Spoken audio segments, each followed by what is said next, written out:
स्नान केल्यानंतर मोबाईल हात लावायचा का, टीव्हीवर जाऊन बघायचं का? नाही.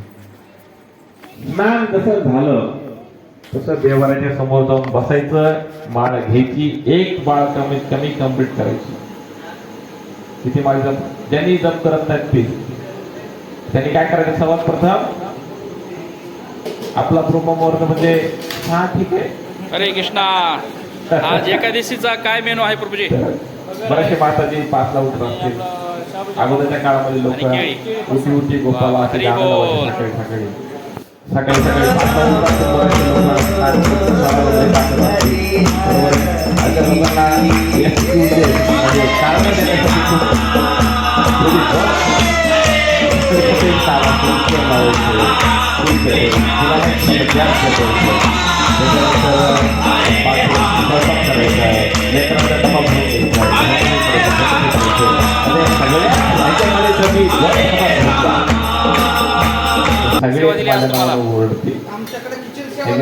सकाळी एवढे धावपळ एवढ्या धावपळीच्या हातामध्ये जर मी जर जप करत बसलो आणि त्या जपामध्ये मला समाधी लागली तर सगळ्यांची समाधी काय होईल नंतर? तू कधी शिटीच वाजणार नाही.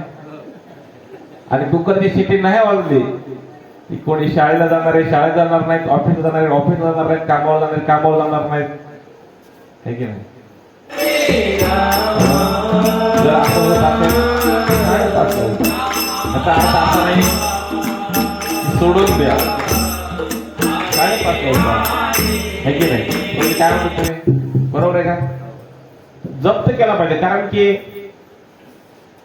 आपण सत्संग करतोय, मोठ्या मोठ्या कथा व्हायला, प्रसाद पण एकदम दाबून जोरात होतोय, सगळ्या गोष्टी होतात. एवढा अट्टहास आपण कशासाठी करतोय? फक्त नामस्मरण लोकांना घडून यावं म्हणून. हा मूळ उद्देश आहे. आणि एवढा प्रयत्न, बरेचसे लोक किचन मध्ये घाम गाळतायत, सगळ्यांसाठी स्वयंपाक करतायत, भांडे घासतायत, माताजी लोक भरपूर. एवढं सगळं कशासाठी? की तुम्ही सर्वांनी जप करावा म्हणून. बरोबर आहे का? आणि तुम्ही सगळ्यांनी एवढं करून जर जपच नाही करायचं म्हटलं मग हे सगळे प्रयत्न व्यर्थ आहेत का? सगळे प्रयत्न व्यर्थ आहेत. म्हणून सगळ्यांनाच विनंती.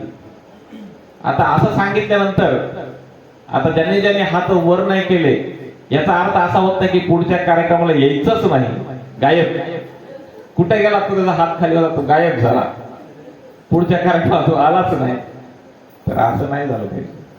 कार्यक्रमाला इथे पण प्रयत्न केला पाहिजे. बरोबर आहे का नाही? मुलांना जर परीक्षेमध्ये पास व्हायचे तर रात्रभर दिवसभर अभ्यास करावा लागेल तरच तो पास होईल.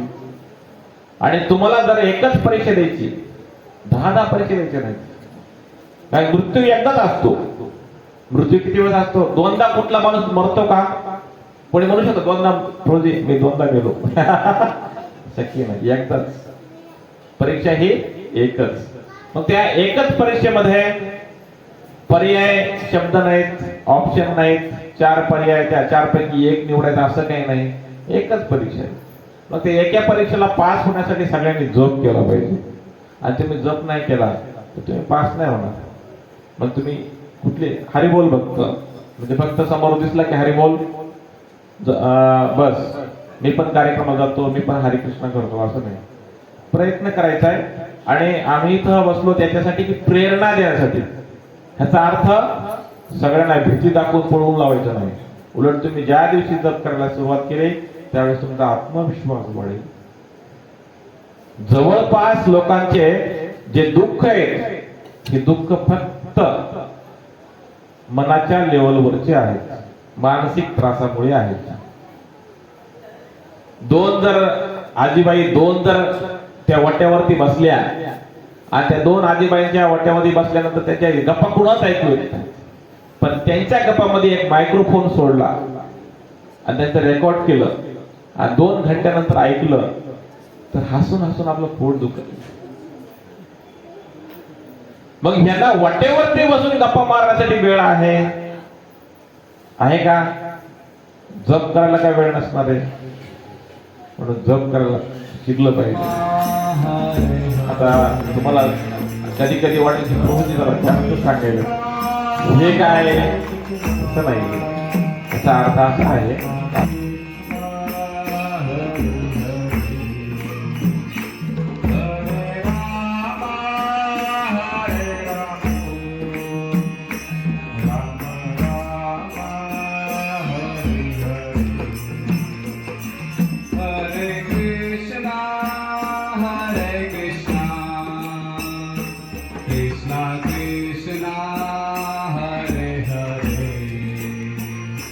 Hare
अलका माता जिथं असतील तर त्यांनी यायचंय. कोण असेल आपलं यायचंय आणि त्यांना हार.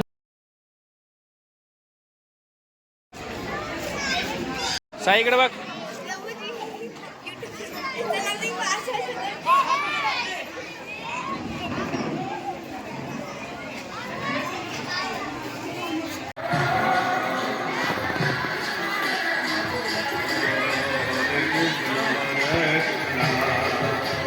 Krishna Hare